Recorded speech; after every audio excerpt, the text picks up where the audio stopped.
Hello students. आज हम आपके क्लास 8 में इस वीडियो में आपके क्लास 8 के हिंदी कस्तूरी पाठ्य पुस्तक के पाठ 7 को हम लोग डिस्कस करेंगे। आपके तो पाठ 7 को ओके।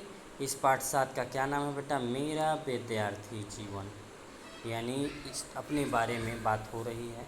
तो इस और मेरा और इस कविता के बारे में देखिए। इस कविता के क्या है? गांधी जी अर्थात मोहनदास करमचंद गांधी एक महान व्यक्तित्व थे। यानी इस पाठ के बारे में बात हो रही, कविता नहीं, पाठ के बारे में।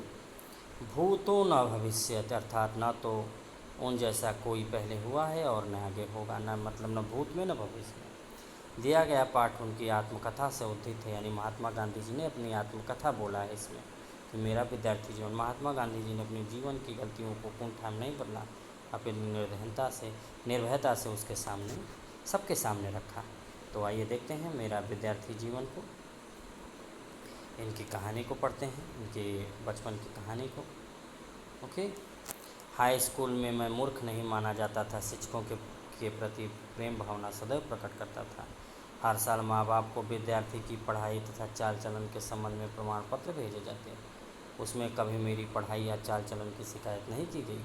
दूसरे दर्जे के बाद तो इनाम भी पाए और 5वें तथा छठे दर्जे में तो क्रमशः 4 रुपये और 15 रुपये मासिक छात्रवृत्तियाँ ही मिली थी। ये छात्रवृत्तियाँ सब लड़कों के लिए नहीं थी और उस समय 40-50 विद्यार्थियों की कक्षा में सौराष्ट्र प्रांत के विद्यार्थियों की संख्या बहुत अधिक होती थी। सौराष्ट्र गुजरात में बेटा। अपनी तरह से तो मुझे यह याद आता है कि मैं स्वयं को बहुत योग्य नहीं समझता था। इनाम अथवा छात्रवृत्ति मिलती तो मुझे बहुत आश्चर्य होता था, परंतु हाँ, अपने आचरण का मुझे बड़ा ख्याल रखता। सदाचार में यदि चूक होती तो मुझे रोना आ जाता। यदि मुझसे कोई ऐसा काम बनता जिसके लिए मैं शिक्षक को उलाहना देना पड़े तथा उनका ऐसा विचार भी हो जाए तो मेरे लिए आसानी हो जाता, यानी मैं किसी को कष्ट नहीं देता था। मुझे याद है कि एक बार मैं पिटा भी था, यानी मुझे गुरुजी ने मारा भी था। मुझे इस बात पर तो दुख न हुआ कि मैं पिटा, किंतु इस बात का बहुत दुख हुआ कि मैं दंड का पात्र समझा गया। मतलब जबकि मैंने गलती नहीं की थी लेकिन मुझे दंड मिला। फूट फूट कर रोया। यह घटना पहली अथवा दूसरी कक्षा। कुछ समय सोराब जी, एदल जी गोमो हेड मास्टर थे।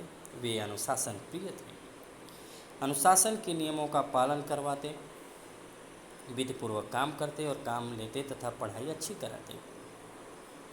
उन्होंने ऊंचे दर्जे के विद्यार्थियों के लिए व्यायाम, क्रिकेट आदि अनिवार्य कर दिए थे। मेरे खेल में जी न लगता था। अनिवार्य होने के पहले मैं व्यायाम, क्रिकेट या फुटबॉल में कभी न जाता था, यानी खेल में मन इनका नहीं लगता था। अनजाने में मेरा झेपूपन भी एक कारण था, नींद। अब मैं देखता हूँ कि व्यायाम की तरह मेरी अरुचि भूल थी, यानी व्यायाम बहुत अच्छा था। उस समय पर मेरे विचार इस प्रकार गलत थे कि व्यायाम का शिक्षा के साथ कोई संबंध नहीं है। मैं ये सोचता था। पीछे जाकर मैंने समझा कि व्यायाम अर्थात शारीरिक शिक्षा के लिए भी विद्या अध्ययन में उतना ही स्थान देना चाहिए जितना कि मानसिक शिक्षा का।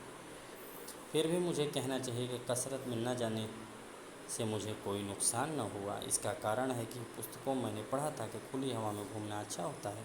यह मुझे पसंद आया और तभी से घूमना अच्छा लगने के कारण घूमने जाने की मुझे आदत सी पड़ गई।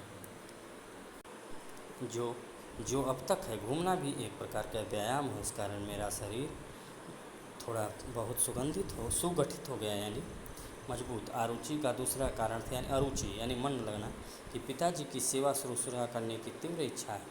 यानी पिताजी की मैं सेवा करना चाहता था। स्कूल बंद होते ही तुरंत घर पहुंचकर उनकी सेवा में जुट जाता। मतलब खेल से ज़्यादा मैं अपने पिताजी की सेवा करना चाहता था। जब व्यायाम अनिवार्य कर दिया गया तब इस सेवा में विघ्न उपस्थित होने लगा। मैंने अनुरोध किया कि पिताजी की सेवा करने के लिए व्यायाम से मुक्ति मिलनी चाहिए, परंतु गिमी साहब क्यों कर मुक्ति देने लगे। एक शनिवार को सुबह का स्कूल था, शाम को 4 बजे व्यायाम में जाना था। मेरे पास घड़ी नहीं थी, आकाश में बादल छाए थे, इस कारण मुझे समय का पता नहीं चल सका। बादलों ने मुझे धोखा दिया। जब तक यानी बादलों से मुझे धोखा मिला, पता नहीं चला समय। जब तक व्यायाम के लिए पहुंचा सब लोग चले गए थे। दूसरे दिन की में सामने हाजिरी देखी तो मुझे गैर हाजिर पाया। मुझे इसका कारण पूछा तो जो था वही मैंने बतलाया। उन्होंने उसे सच न माना और मुझ पर 1 या 2 आना यानी पैसे ठीक से याद नहीं किए, कितना मुझ पर जुर्माना लगा दिया। मुझे इस बात से अत्यंत दुख हुआ कि मैं झूठा समझा गया। मैं यह कैसे सिद्ध करता कि मैंने झूठ नहीं बोला, पर कोई उपाय न था। मैं मन में मेरा महसूस कर रह गया, यानी मन मेरा दुख ही रह गया। मैं रोया और मैं तय किया कि सच बोलने वाले को असावधान भी रहना चाहिए। अपनी पढ़ाई के दिनों में मेरी पहली और आखिरी भूल थी। मुझे कुछ कुछ स्मरण है कि अंत में वो जुर्माना माफ़ कर दिया गया था।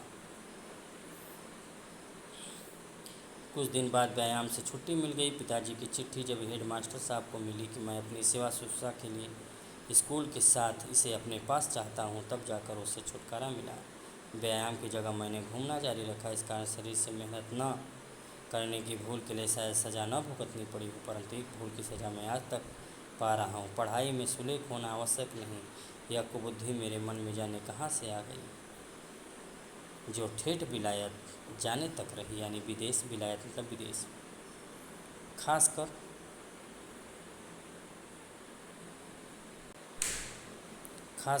दक्षिण अफ्रीका में, जहाँ वकीलों के और दक्षिण अफ्रीका में जन्मे और पढ़े लिखे युवकों के मोती की तरह के अक्षर दिखे, तब तो मैं बहुत लजाया और पछताया। यानी उनके अक्षर बहुत अच्छी राइटिंग थी। मैंने देखा कि लेख का खराब होना अधूरी शिक्षा की निशानी है, मतलब राइटिंग अच्छी बननी चाहिए। मैंने पीछे अपना लेख सुधारने की कोशिश की, परंतु पके घड़े पर मिट्टी कब तक चढ़ सकती है। जिस बात की अवहेलना, यानी मैं तो पक चुका था, आदत से लग गई थी। जिस बात की अवहेलना मैंने बचपन में की, उसे आज तक न सुधार सका। हर एक नवयुवक और युवती मेरे उदाहरण पर देखें और चेत जाएँ कि सुलेख शिक्षा का आवश्यक अंग है। यानी अच्छी राइटिंग, अच्छा लेख लिखना ही पढ़ाई के एक बहुत बड़ा, जीवन का एक बहुत बड़ा अंग है। तो इसमें देखते हैं, लेख सुधारने के लिए आलेखन कला आवश्यक है। मैं तो अपनी यह राय बता रहा हूँ कि बच्चों को आलेखन कला सीखनी चाहिए। आलेखन यानी अच्छी लेख लिखना। जिस प्रकार पक्षियों और वस्तुओं आदि को देखकर बालक उन्हें याद रहता है और आसानी से पहचान लेता है, उसी प्रकार अक्षरों को भी पहचान लेता है जब आलेखन कला सीखकर चित्र इत्यादि बनाना सीख जाता है।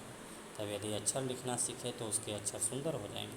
संस्कृत मुझे रेखा गणित से भी अधिक मालूम पड़ती। संस्कृत रेखा गणित में तो रटने की कोई बात नहीं थी, पर संस्कृत में मेरी दृष्टि से सब रटना था।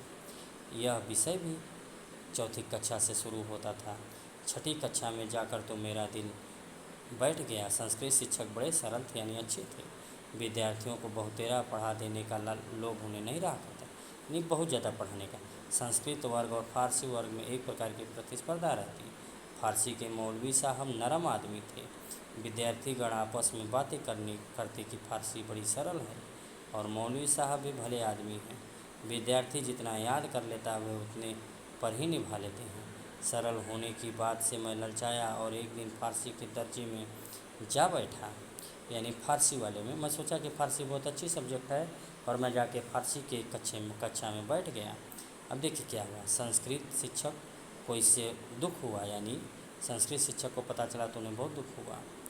उन्होंने बुलाया और कहा, यह तो सोचो तुम किसके लड़के हो, धर्म की भाषा तुम नहीं पढ़ना चाहते, धर्म की भाषा तुम नहीं पढ़ना चाहते। फिर क्या हुआ कि तुमको जो कठिनाई हो तो मुझे बताओ, मैं तो समस्त विद्यार्थियों को अच्छी संस्कृत पढ़ाना चाहता हूँ। आगे चलकर तो इसमें रस की घूंटे मिलेगी, यानी बहुत अच्छा लगेगा आगे चलकर। तुमको इस तरह निराश नहीं होना चाहिए, तुम फिर मेरी कक्षा में आकर बैठो। मैं शर्मिंदा हुआ। शिक्षक की प्रेम की अवहेलना, यानी शिक्षक के प्रेम को मना नहीं कर सका। आज मेरी आत्मा मास्टर कृष्ण शंकर का उपकार मानती है, यानी संस्कृत के टीचर का क्या नाम था, कृष्ण शंकर। क्योंकि जितनी संस्कृत मैंने उसमें पढ़ी थी, यदि उतनी भी न पढ़ी होती तो मैं संस्कृत शास्त्रों का जो आनंद ले रहा हूँ वह न ले पाता। यानी मैं जितना भी पढ़ा उतने के लिए मुझे संस्कृत बहुत अच्छी आ गई। बल्कि मुझे इस बात का पश्चाताप रहता है कि मैं संस्कृत अधिक न पढ़ सका, मतलब मुझे और पढ़ना चाहिए। क्योंकि आगे चलकर मैंने समझा कि किसी भी बालक को संस्कृत का अच्छा अध्ययन किए बिना नहीं रहना चाहिए। अब तो मैं यह मानता हूँ कि भारतवर्ष की उच्च शिक्षा में मातृभाषा के उपरांत राष्ट्रभाषा हिंदी, संस्कृत, फारसी, अरबी, अंग्रेजी के लिए भी स्थान होना चाहिए। इतनी भाषाओं की गिनती से सब किसी को डर जाना नहीं चाहिए। यदि विधिपूर्वक विषय पढ़ाई जाएं और विषयों का अध्ययन अंग्रेजी के द्वारा करने का बोझ हम पर न हो तो ये भाषाएं भार न मालूम होगी, बल्कि इनमें बड़ा रस आने लगेगा। फिर जो एक भाषा विधिपूर्वक सीख लेता है उसे दूसरी भाषाओं का ज्ञान सुगमता से हो जाना चाहिए। सच पूछे तो हिंदी, गुजराती, संस्कृत उन्हें एक ही भाषा माननी चाहिए। यही उर्दू, फारसी और अरबी के लिए भी है। मैंने 6-7 साल की उम्र से लेकर 16 वर्ष तक विद्या अध्ययन किया, परंतु स्कूल में कहीं धर्म शिक्षा न मिली। जो चीज़ें शिक्षकों के पास से सहज ही मिलनी चाहिए थी वह न मिली। फिर भी वातावरण से कुछ न कुछ धर्म प्रेरणा मिला करती थी। यहाँ धर्म का व्यापक अर्थ लेना चाहिए। धर्म से मेरा अभिप्राय आत्मज्ञान से है। मैं अच्छी तरह इस बात का अनुभव कर रहा हूँ कि बचपन में पड़े शुभ अशुभ संस्कार बड़े गहरे हो जाते हैं, और इसीलिए यह बात अब मुझे बहुत खल रही है कि लड़ापन में कितने अच्छे ग्रंथों का श्रवण पाठन न हो सका। तो मोहनचंद करमचंद गांधी जी की आत्मकथा थी। देखिए बेटा, ये शब्द वाटिका है, कितनी अच्छी यह कहानी है, ठीक है, कितनी अच्छी आत्मकथा है। तो बेटा आपके इस पाठ का यहीं पे कंप्लीट होता है, तो आपका पाठ यहीं पे कंप्लीट हो रहा है और समाप्त हो रहा है। Okay, thank you.